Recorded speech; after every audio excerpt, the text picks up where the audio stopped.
किंतु आज भी इस महान राष्ट्र नायक को इतिहास में वह स्थान नहीं मिला है जिसके वे अधिकारी हैं।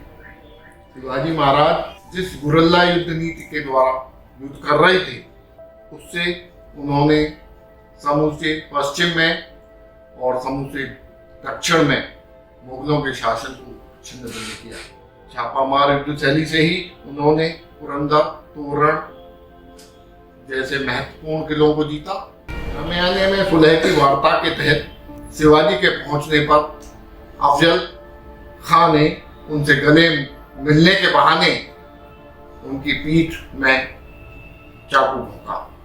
जून 1674 ईस्वी में इस पराक्रमी योद्धा का राज्याभिषेक रायगढ़ के किले में किया गया। यह वही किला है जो उन्होंने 16 वर्ष की अवस्था में जीता था।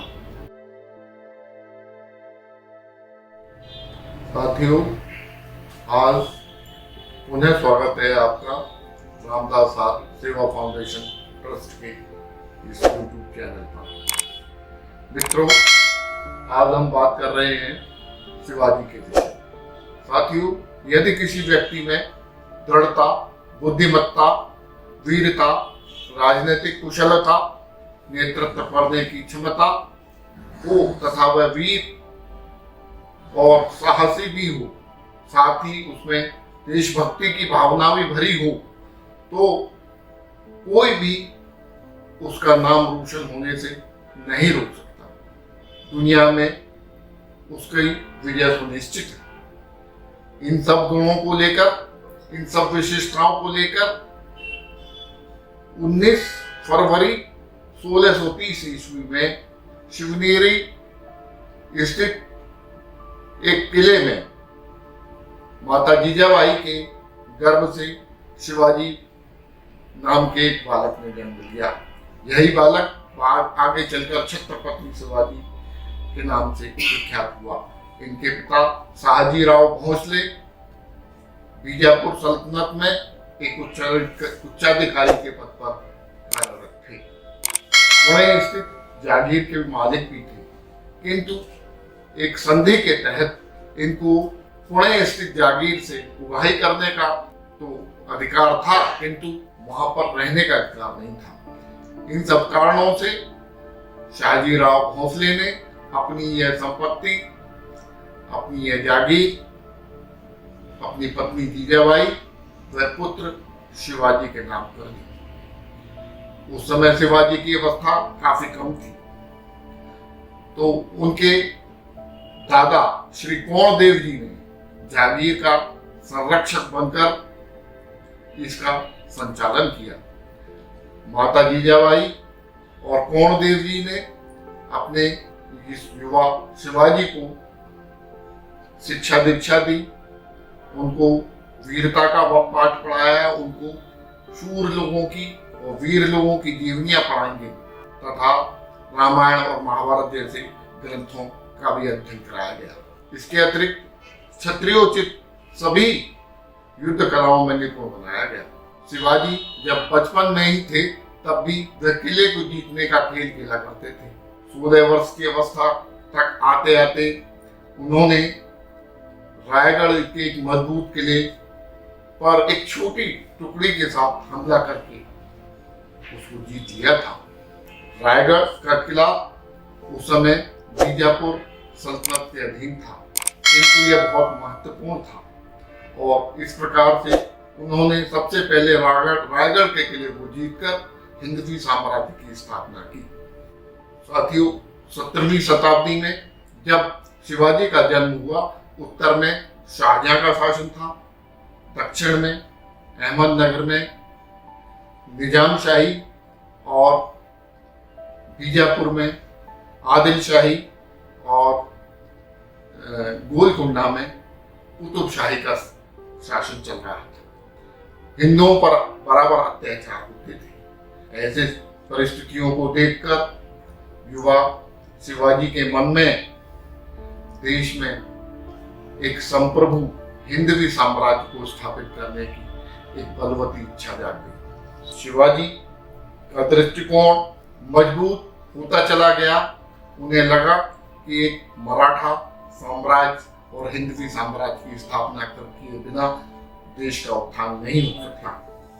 उस समय के मुगलों के पास बड़ी बड़ी सेनाएं थी, उनके पास अन्य युद्ध के साधन भी थे, जबकि वीर शिवा के पास एक छोटा सैन्य बल ही था, जिसके आधार पर वह छापामार युद्ध के द्वारा, जिसे गुरिल्ला युद्ध कहते हैं, किलों पर कब्जा करने का कार्य करते रहे। इससे बड़ी बड़ी मुगल सेनाएं असहाय हो गई और छिन्न भिन्न हो गई तथा उनका बाल पर भी बांका न कर सकी। शिवाजी महाराज जिस गुरिल्ला युद्ध नीति के द्वारा युद्ध कर रहे थे, उससे उन्होंने समूचे पश्चिम में और समूचे दक्षिण में मुगलों के शासन को छिन्न भिन्न किया। साथ ही उस समय के शासक औरंगजेब को भी परेशान किया और उसको उसके अत्याचारों को रोका। छापामार युद्ध शैली से ही उन्होंने पुरंदर, तोरण जैसे महत्वपूर्ण किलों को जीता, जिससे उनकी वीरता की धूम सारे दक्षिण भारत में ही नहीं बल्कि आगरा और दिल्ली तक पहुंच गई। सारे अत्याचारी मुस्लिम शासक उनकी इस विजय से घबराने लगे। मुस्लिम शासकों के अतिरिक्त जो उनके सहायक सेनापति और शासक थे, वो भी भय के मारे कतराने लगे। 17वीं शताब्दी में छत्रपति महाराज ने जिस गुरिल्ला युद्ध शैली का इस्तेमाल किया, उसका अर्थ होता है छोटे दलों के साथ लड़ना। शिवाजी ने पहाड़ी क्षेत्रों की भौगोलिक परिस्थितियों के अनुसार एक लघु तथा चुस्त दुरुस्त मराठा सैन्य बल स्थापित किया था। ये सैनिक तेजी से चलने और युद्ध करने में माहिर थे। वे अकस्मात मुगल सेना पर टूट पड़ते और छिपकर हमला करके पहाड़ियों में छिप जाते। इस गुरिल्ला योद्धाओं की एक विशेषता यह भी थी कि यह रात्रि में अकस्मात हमला करते और भाग जाते। इससे बड़ी सेनाएं उनका कुछ भी नहीं बिगाड़ पाती थी। शिवाजी के पास तोपखाना नहीं था, किंतु उनके गुरिल्ला सैनिक छोटे अस्त्र शस्त्रों को चलाने में और उससे अपनी मारक क्षमता सिद्ध करने में पूर्णतः निपुण थे। शिवाजी के बढ़ते प्रताप से आतंकित होकर उस समय के बीजापुर के शासक आदिल शाह ने जब कोई उपाय न सूझा तो उनके पिता को गिरफ्तार कर लिया। उनके पिता शाहजी भोसले की गिरफ्तारी पर शिवाजी आग बबूला हो गए और उन्होंने अपनी गुरिल्ला युद्ध नीति से व कूटनीति का सहारा लेकर अपने पिता को शीघ्र ही कैद से मुक्त करा लिया। तब बीजापुर के शासक आदिल शाह ने अपने सबसे विश्वसनीय व खूंखार सेनापति अफजल खां को यह आदेश देकर भेजा कि शिवाजी को जीवित या मुर्दा पकड़ कर लाएं। अफजल खां उस समय का एक जाना माना नाम था।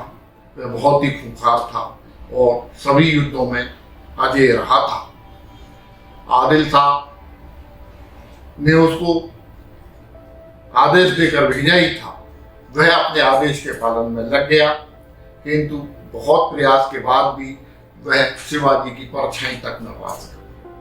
तब उसने हार कर शिवाजी के पास सुलह का संदेश भिजवाया और संधि करने की बात कही। प्रतापगढ़ के किले के पास एक शामियाना लगाया गया और शिवाजी वार्ता करने के लिए वहां पहुंचे। वार्ता के तहत कोई भी हथियार अपने पास नहीं ले जाना था, किंतु शिवाजी सतर्क थे। शामियाने में सुलह की वार्ता के तहत शिवाजी के पहुंचने पर अफजल खां ने उनसे गले मिलने के बहाने उनकी पीठ में चाकू भोंका, किंतु शिवाजी सतर्क थे। वे वार को बचा गए और अपने हाथ में पहने हुए बाघ नख नामक शस्त्र के द्वारा अफजल खां का पेट फाड़ दिया। यह देखकर वहां उपस्थित अफजल खां के सैनिक व अन्य सिपह सालार दुम दबाकर भाग गए। इस युद्ध में 5000 सैनिक मारे गए और प्रतापगढ़ के किले पर शिवाजी ने कब्जा कर लिया। यह उनकी एक बड़ी जीत थी। इस जीत से उनका उत्साह, उनका नाम और भी आगे बढ़ गया। यह हथियार जिसका वर्णन हमने अभी किया है, बाघनख, इसको अथक मोदी जी के अथक प्रयासों से लंदन से पिछले वर्ष ही भारत लाया गया है और महाराष्ट्र में इसको प्रदर्शन के बाद एक संग्रहालय में रखा गया है। शिवाजी महाराज का विवाह 14 मई 1640 ईस्वी में बाल्यावस्था में ही साईं भाई निम्बालकर के साथ हुआ था। उनके 2 पुत्र उत्पन्न हुए, जिनमें ज्येष्ठ पुत्र का नाम संभाजी था, जो बाद में उनके राज्य के उत्तराधिकारी भी बने। शिवाजी ने कुल 8 विवाह किए, किंतु आप पूछ सकते हैं कि 8 विवाह उन्होंने क्यों किए। इसका एक कारण यह है कि शिवाजी को अपनी सल्तनत बढ़ानी थी, अपना हिंदवी साम्राज्य बढ़ाना था, मराठा साम्राज्य का विस्तार करना था। इसलिए उन्होंने बड़े बड़े जागीरदारों की पुत्रियों और बहनों से संबंध बढ़ाने के लिए विवाह किया, किंतु उनकी मुख्य पत्नी का नाम साईं भाई निम्बालकर या साईं भाई भोसले ही था। 6 जून 1674 ईस्वी में इस पराक्रमी योद्धा का राज्याभिषेक रायगढ़ के किले में किया गया। यह वही किला है जो उन्होंने 16 वर्ष की अवस्था में जीता था और जहां से हिंदवी साम्राज्य की स्थापना की थी। रायगढ़ के इस किले में सन 2023 में शिवाजी महाराज के राज्याभिषेक का 350वां महोत्सव भी मनाया जा चुका है। छत्रपति शिवाजी द्वारा स्थापित हिंदवी स्वराज का अर्थ विदेशी शासन से मुक्ति और स्वतंत्रता के साथ भारतीय लोगों का स्वशासन है। इस शब्द ने सामाजिक और राजनीतिक आंदोलनों में आज तक बड़ी भूमिका निभाई है। बहुमुखी प्रतिभा के धनी छत्रपति शिवाजी महाराज की जयंती वैसे तो 19 फरवरी को प्रत्येक वर्ष महाराष्ट्र में बड़े धूमधाम से मनाई जाती है और पूरा देश भी इसे मनाता है। 19 फरवरी को महाराष्ट्र में राजकीय अवकाश भी रहता है, किंतु भारत के अनेक हिंदू संगठन हिंदी कैलेंडर की तिथि के अनुसार उनकी जन्म तिथि मनाते हैं, जिसे आज पूरा राष्ट्र मना रहा है। श्रीमंत छत्रपति शिवाजी महाराज को उनकी पराक्रम, दूरदर्शिता व राष्ट्रभक्ति के साथ साथ एक सच्चरित शासक के रूप में भी जाना जाता है। इसका एक उदाहरण गौहर बानू नाम की महिला, जिसको उनका एक सरदार बंदी बनाकर लाया था, उसके प्रति किए गए सम्मान से प्रदर्शित किया जा सकता है। शिवाजी का एक वीर सेनापति आवाजी सोन देव ने 1657 ईस्वी में कल्याण के किले को जीतने के लिए वहां की मुस्लिम सेनापति पर आक्रमण किया और कल्याण का किले को जीतकर अकूत हथियार, धन संपत्ति के साथ साथ उस सेनापति की अनिंद सुंदरी पुत्रवधू गौरभानु को शिवाजी को भेंट देने के लिए बंदी बनाकर लाया।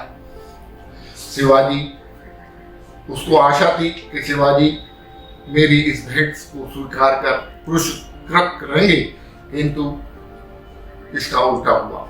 शिवाजी ने गौरवानु को देखकर अपने वीर सेनापति को फटकारते हुए कहा कि तुम को मेरे साथ रहते हुए और काम करते हुए इतना समय बीत जाने पर भी मेरी रीत नीति और व्यवहार का पता नहीं।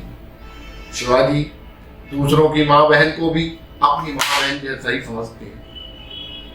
आते ससम्मान गौरवानु को तुरंत ही उसके घर छोड़कर आइए।